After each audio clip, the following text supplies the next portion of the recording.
Hi everyone, P block elements पढ़ रहे थे हम लोग और आज इसमें जो है डाई नाइट्रोजन के बारे में पढ़ेंगे।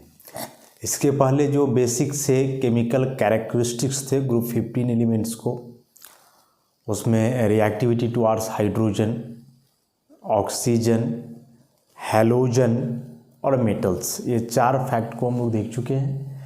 आज डाई नाइट्रोजन के बारे में पढ़ेंगे। हम लोग जान रहे हैं कि यह जो डाइनाइट्रोजन है N2 गैसियस स्टेट में एग्जिस्ट करता है और अर्थ का एटमॉस्फेयर में मैक्सिमम अमाउंट में पाए जाने वाला गैस है डाइनाइट्रोजन। डाइनाइट्रोजन खोज किया गया था इसका डैनियल रदरफोर्ड के द्वारा। डैनियल रदरफोर्ड के द्वारा जनरल कंपटीशन का एग्जामिनेशन में ऐसे क्वेश्चन पूछे जाते हैं, तो आप याद रखोगे कि डाइनाइट्रोजन का खोज डैनियल रदरफोर्ड ने किया था और वो भी काफ़ी पहले 1772 में, बहुत पहले 1772 में। इसका मतलब कि इसके पहले डाइनाइट्रोजन का कुछ खास नॉलेज नहीं था किसी को, कुछ क्या कोई नॉलेज ही नहीं था। ऐसा नहीं कि इसके पहले डाइनाइट्रोजन का एग्जिस्टेंस नहीं था, लेकिन लोगों को इनके बारे में पता नहीं था डाइनाइट्रोजन के बारे में। अब यदि हम लोग बात करें डाइनाइट्रोजन के प्रिपरेशन की, कई तरीके हैं डाइनाइट्रोजन बनाने के। सबसे पहला कि लैब में कैसे बनाया जाता है, तो इन द लैब क्या किया जाता है, अमोनियम क्लोराइड का एक्वस सॉल्यूशन और सोडियम नाइट्राइट का एक्वस सॉल्यूशन को हीट किया जाता है। एक्वस सॉल्यूशन जिसमें इक्विवेलेंट अमाउंट में अमोनियम क्लोराइड और सोडियम नाइट्राइट हों, उनको हीट किया जाता है, तो रिएक्शन होकर के यहाँ से बनता है dinitrogen gas plus sodium chloride का aqueous solution plus 2H2O liquid. Reaction important है, एग्जामिनेशन में पूछा है कई बार लैब मेथड डाइनाइट्रोजन बनाने का। तो एक सिंपल सा मेथड है, अमोनियम क्लोराइड का एक्वस सॉल्यूशन, सोडियम नाइट्राइट का एक्वस सॉल्यूशन का इक्विवेलेंट अमाउंट हो, उसको हीट करोगे तो रिएक्शन हो करके डाइनाइट्रोजन, सोडियम क्लोराइड और या वाटर का जो है यहाँ से फॉर्मेशन होता है। लोग मिस्टेक कभी कभार क्या करते हैं, डिस्प्लेसमेंट रिएक्शन करवा देते हैं, क्लोराइड को हटा करके नाइट्राइट वहाँ कर देते हैं। तो ऐसा नहीं है, यहाँ डाइनाइट्रोजन बनाने का लैब मेथड है। इनऑर्गेनिक रिएक्शंस है और ऑर्गेनिक के जैसा इसका मैकेनिज्म तो नहीं होता है, तो आपको याद रखना होगा ऐसे रिएक्शन को, तब जा कर के आप कर पाओगे। तो यह पहला तरीका होगा। दूसरा तरीका है कि यदि आप अमोनियम डाइक्रोमेट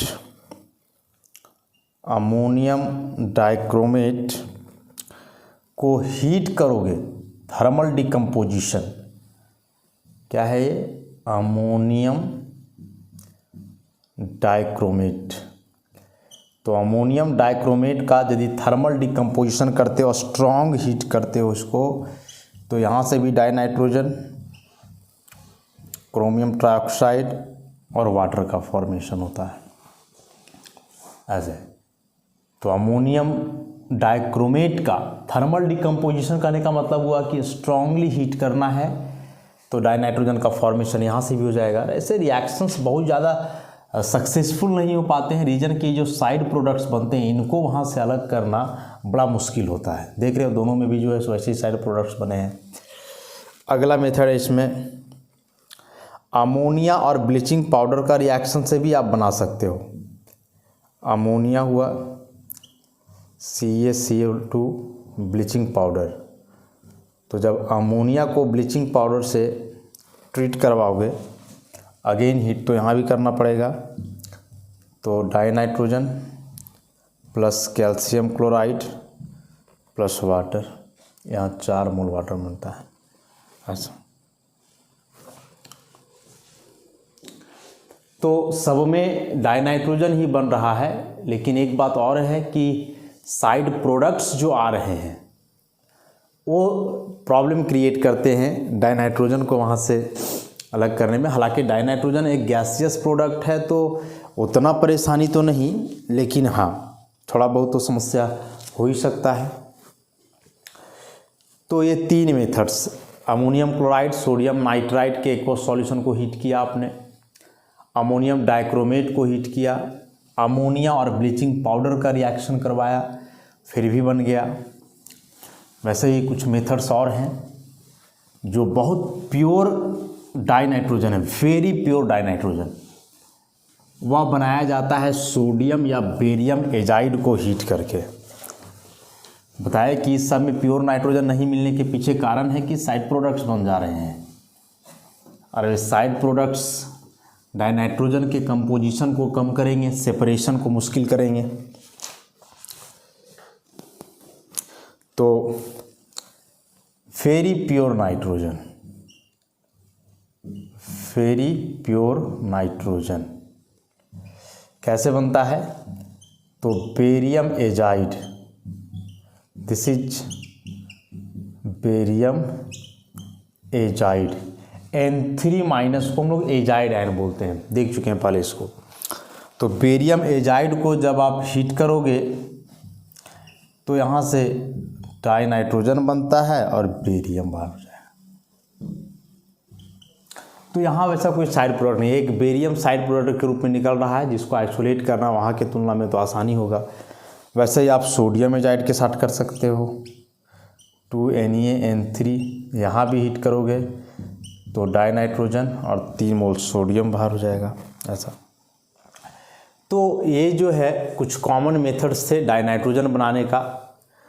कितने मेथड्स हम लोग देखे? सबसे पहला, अमोनियम क्लोराइड और सोडियम नाइट्राइट का एक्वस सॉल्यूशन को ट्रीट करवाए, अमोनियम डाइक्रोमेट का थर्मल डिकम्पोजिशन किए, अमोनिया को ब्लीचिंग पाउडर से ट्रीट करवाए, और अब फिर जब वेरी प्योर नाइट्रोजन बनाना हो तो बेरियम एजाइड या सोडियम एजाइड को हीट किए तो बन गया यहाँ से डाई नाइट्रोजन। कॉमर्शियली जो डाई नाइट्रोजन बिकते हैं मार्केट में कॉमर्शियल, तो ये जो कॉमर्शियल प्रिपरेशन है डाई नाइट्रोजन का, उसमें इनमें से कोई भी मेथड्स इन्वॉल्व नहीं है। उसमें क्या किया जाता है, अभी हम बताएं कि जो हम लोग का अर्थ एटमॉस्फेयर में एयर है उसमें ऑलमोस्ट 3/4 तो डाई नाइट्रोजन ही है। 78% हम लोग जान रहे हैं कि डाई नाइट्रोजन गैस होता है। तो एयर का लिक्विफैक्शन और फ्रैक्शनल डिस्टिलेशन से जो है हम लोग बना सकते हैं। एयर गैस है, इसका आप लिक्विफैक्शन करो तो यहाँ से मिल जाएगा लिक्विड एयर, और लिक्विड एयर में जो हम लोग जान रहे हैं कि 78% नाइट्रोजन, 21% ऑक्सीजन, 1% अदर गैसेस। तो अब इस लिक्विड एयर का करना है फ्रैक्शनल डिस्टिलेशन, फ्रैक्शनल डिस्टिलेशन। और जब आप इस लिक्विड एयर का फ्रैक्शनल डिस्टिलेशन करोगे तो इसमें क्या है कि डाई नाइट्रोजन का बॉइलिंग पॉइंट और डाई ऑक्सीजन का बॉइलिंग पॉइंट दोनों में अंतर है। तो दोनों में अंतर होने के चलते दोनों अलग अलग टेम्परेचर पे बॉईल करेंगे। तो ऐसा करने से यहाँ से डाई नाइट्रोजन अलग हो जाएगा जिसका बॉइलिंग पॉइंट है 77.2 केल्विन, और ये डाई ऑक्सीजन अलग हो जाएगा जिसका बॉइलिंग पॉइंट है 90 केल्विन, ऐसा। तो due to difference in boiling point, dinitrogen can be separated from dioxygen from liquid air. तो सिंपल सा हुआ कि एयर जो कि गैस है, सबसे पहले आप इसका लिक्विफैक्शन करोगे, लिक्विड में बदलोगे। लिक्विफैक्शन के कई तरीके हैं, और जो कॉमन तरीका है कि प्रेशर बहुत हाई करो, टेम्परेचर कम करो, तो लिक्विफैक्शन हो जाता है गैस का। तो यहाँ से लिक्विड एयर मिलेगा आपको। इस लिक्विड एयर में, या जो नॉर्मल एयर भी है, उसमें हम लोग जान रहे 78% नाइट्रोजन, 21% ऑक्सीजन, 1% अदर गैसेस है, मेजर अमाउंट में नाइट्रोजन है। अब नाइट्रोजन और इस डाइऑक्सीजन का जो बॉइलिंग पॉइंट है उसमें अंतर होता है। तो फ्रैक्शनल डिस्टिलेशन का प्रोसेस तो हम लोग जानते हैं कि यदि मान लो एक कंटेनर है और इस कंटेनर में डाई नाइट्रोजन है, डाई ऑक्सीजन है, आप इसको यहाँ से हीट करोगे तो यहाँ से ऐसा एक पाइप कनेक्टेड रहता है, इधर दूसरे बर्तन की ओर रहता है ऐसा। तो यहाँ से जब इसको आप हीट करोगे तो नाइट्रोजन का बॉइलिंग पॉइंट कम है तो पहले यही डिस्टिल ऑफ होगा, वेपर बनेगा, यहाँ से ऐसे उड़ेगा तो पाइप से इधर जाएगा वेपर फॉर्म में। अब यहाँ कंडेंसर लगा हुआ रहता है, तो कंडेंसर यदि लगा हुआ तो क्या होगा कि लिक्विफाई हो जाएगा, और नहीं लगा हुआ तो गैसियस फॉर्म में ही रहेगा यहाँ। तो इस तरह से ऑक्सीजन का बॉइलिंग पॉइंट ज़्यादा था तो यहीं रह जाएगा, और डाइनाइट्रोजन का बॉइलिंग पॉइंट कम था तो पहले डिस्टिल ऑफ करके जो है यहाँ से निकल जाएगा। इसी को हम लोग फ्रैक्शनल डिस्टिलेशन बोलते हैं। तो फ्रैक्शनल डिस्टिलेशन से भी डाइनाइट्रोजन बनाया जाता है। इवन कॉमर्शियली मतलब बाज़ार में जो बिकता है व्यापार के पर्पज़ से, उसमें डाइनाइट्रोजन को इसी मेथड से बनाया जाता है, एयर का फ्रैक्शनल डिस्टिलेशन से, क्योंकि एयर खरीदना तो है नहीं किसी को, खर्च बहुत कम, बस इसमें जो प्रोसेस में आपको खर्च लगे वही है। तो ये प्रिपरेशन हुए डाइनाइट्रोजन का, इम्पॉर्टेंट है इसमें से वेरी प्योर नाइट्रोजन बनाने का अमोनियम क्लोराइड जो पहला मेथड था, और एक क्या फ्रैक्शनल डिस्टिलेशन का।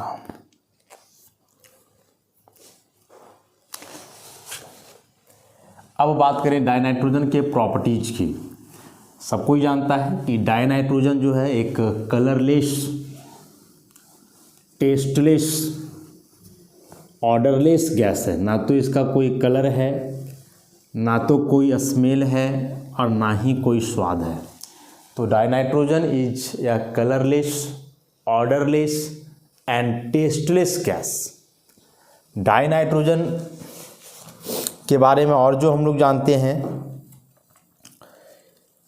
कि इसका डेंसिटी जो है एयर से थोड़ा कम होता है, लेकिन जो वेपर डेंसिटी है डाइनाइट्रोजन का, वह वेपर डेंसिटी होता है 14। याद रखिएगा वैल्यू को। वाटर में बहुत कम सॉल्युबल है, स्लाइटली सॉल्युबल इन वाटर,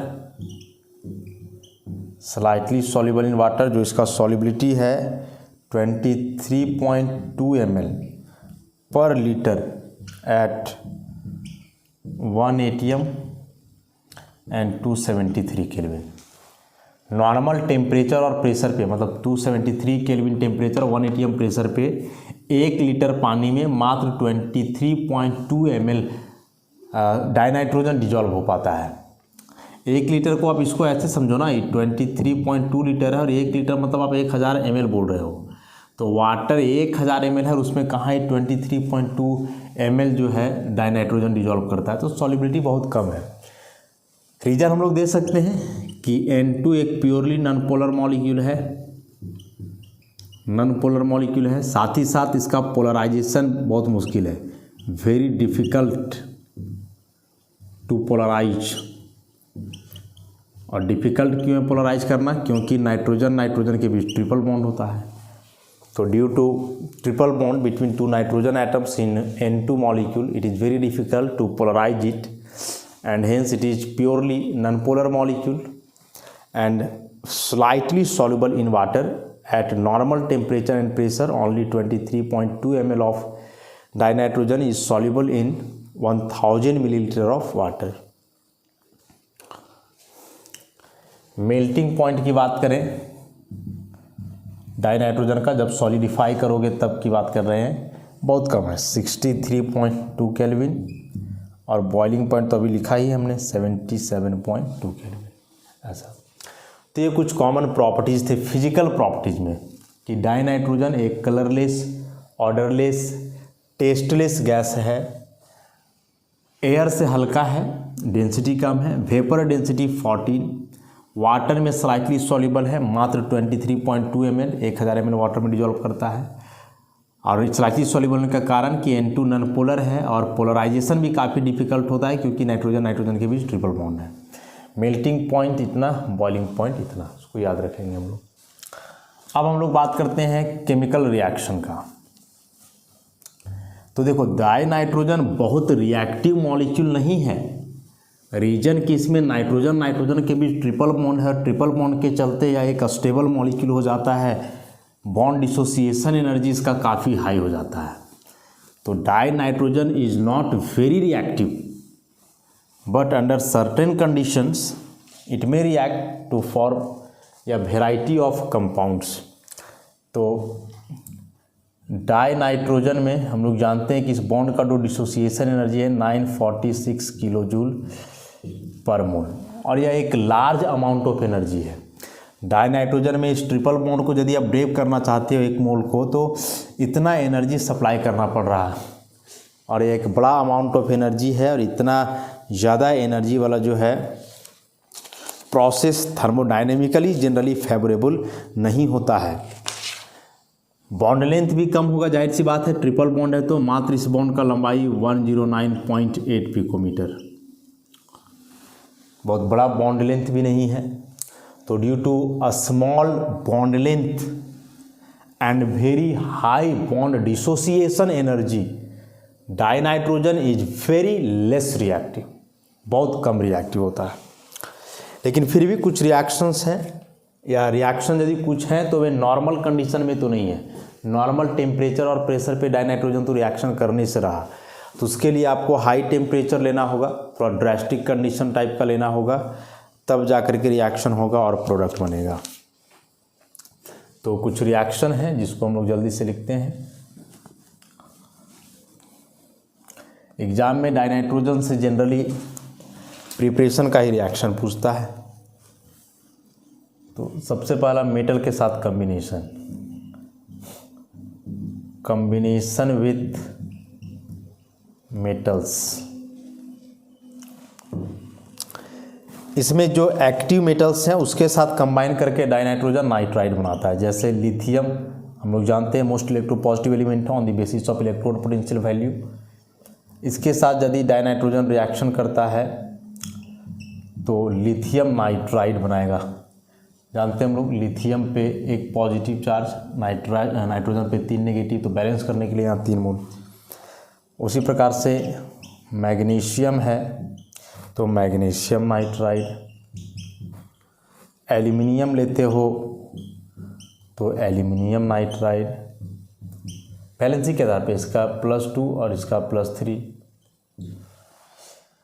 तो एक्टिव मेटल्स के साथ नाइट्रोजन रिएक्शन करके हमेशा क्या बनाता है, नाइट्राइड बनाता है। मेटल्स इलेक्ट्रोपॉजिटिव है तो ये आसानी से अपना वैलेंस इलेक्ट्रॉन देंगे किसको, नाइट्रोजन को, तो नाइट्रोजन बना लेगा नाइट्राइड आयन। ये सब मेटल बना लेगा पॉजिटिव आयन, और आपस में आयनिक बॉन्ड से कंबाइन करेंगे। तो आयनिक बॉन्ड तो यहाँ होगा नहीं, क्योंकि चार्ज बहुत ज़्यादा है तो वह कोवलेंट नेचर का ज़्यादा होगा, आयनिक नेचर का बहुत कम होगा। ऐसे समझो ना कि लिथियम 3 है, तीनों का वैलेंस इलेक्ट्रॉन 1, नाइट्रोजन का वैलेंस इलेक्ट्रॉन 5, तो ऑक्टेट करने के लिए तीनों से एक इलेक्ट्रॉन लेगा ऐसा।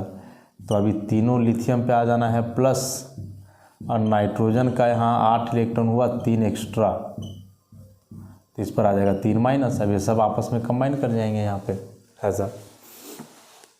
तो हाईली इलेक्ट्रोपॉजिटिव एलिमेंट्स आसानी से अपना इलेक्ट्रॉन दे देते हैं, पॉजिटिव आयन बनाते हैं। Nitrogen highly non metallic character का है तो यह इलेक्ट्रॉन गेन करके जो नॉन मेटल के द्वारा दिया गया है नाइट्राइड आयन बनाएगा, फिर ये फाइनली आपस में कंबाइन करेंगे।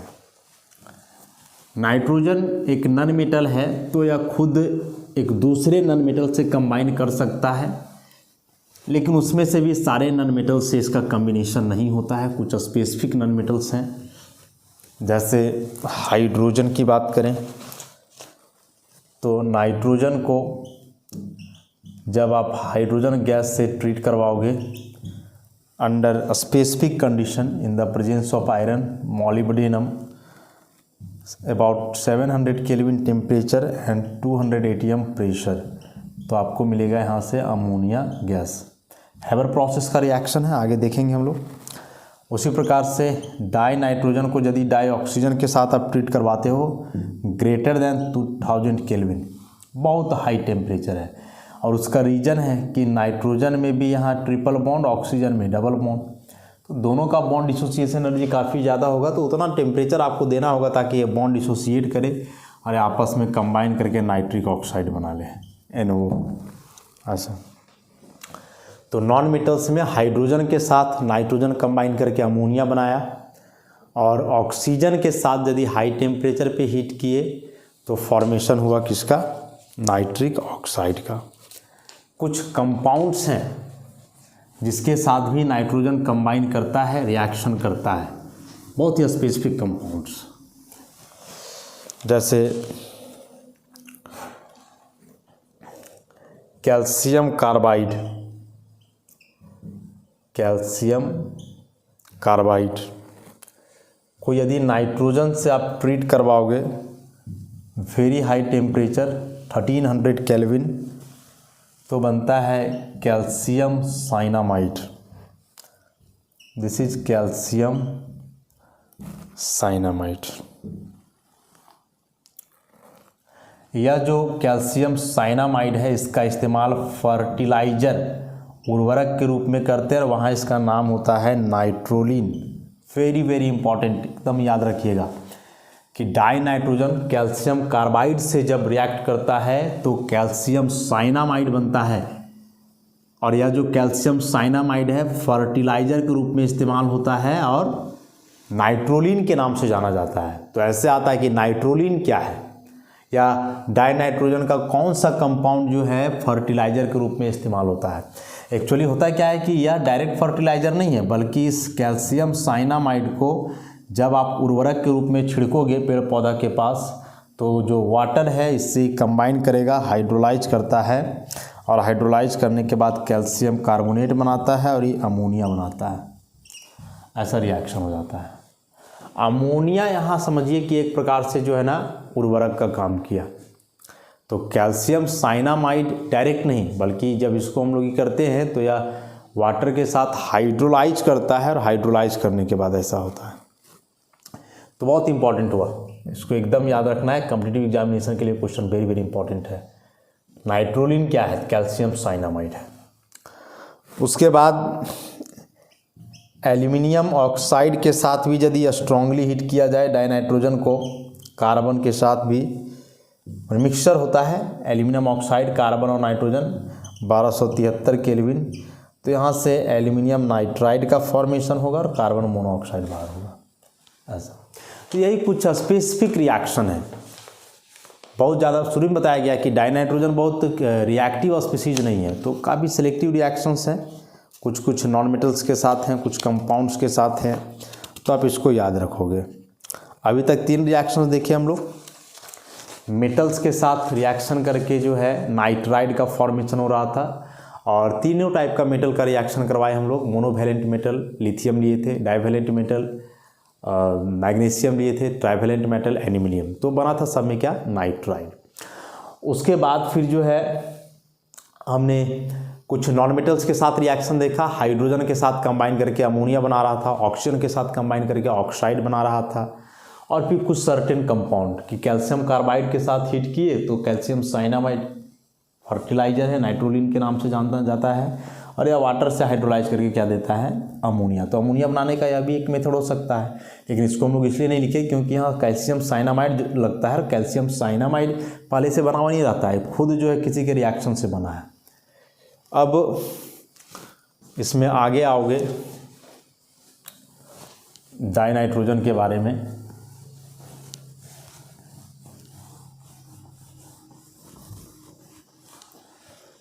तो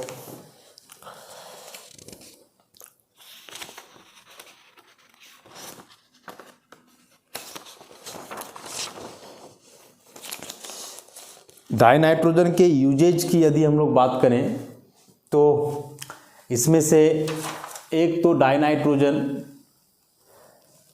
नाइट्रोजन फिक्सेशन इन बैक्टीरिया के लिए यूज होता है। मतलब नाइट्रोजन से उसका एक इम्पॉर्टेंट कंपाउंड बनता है, अमोनिया वगैरह। नाइट्रोजन प्रोटीन सिंथेसिस के लिए भी काफ़ी इम्पॉर्टेंट है हम लोग के बॉडी के अंदर। नाइट्रोजन का जो बॉइलिंग पॉइंट और मेल्टिंग पॉइंट हमने देखा काफ़ी कम था, 66.2 और एक था 77.2 ऐसे करके। तो यह जो है एटमॉस्फेयर को थोड़ा कूल करने के लिए भी इस्तेमाल किया जा सकता है लिक्विड डाई नाइट्रोजन का। तो यह डाई नाइट्रोजन एक छोटा सा टॉपिक था जिसको हम लोग कर लिए। प्रिपरेशन देखे, प्रिपरेशन में बताया कि इंपॉर्टेंट कौन सा रहा इसमें। तो first preparation ammonium chloride sodium nitride, उसके बाद प्योर नाइट्रोजन बेरियम एजाइड या सोडियम एजाइड को हीट करके, और कॉमर्शियल मेथड में एयर का फ्रैक्शनल डिस्टिलेशन करके। उसके बाद रिएक्शंस में जो इम्पॉर्टेंट हुए, एक कंपाउंड के साथ जो कैल्शियम कार्बाइड के साथ रिएक्शन करके कैल्शियम साइनामाइड बना रहा था, वो काफ़ी इम्पॉर्टेंट हुआ। और बीच में जो अमोनिया वगैरह बना तो हम लोग देखेंगे ही। तो आज इस लेक्चर को हम लोग यहीं समाप्त करते हैं। नेक्स्ट लेक्चर में जो है नाइट्रोजन का एक बड़ा ही इम्पॉर्टेंट कंपाउंड अमोनिया के बारे में डिस्कस करेंगे। धन्यवाद।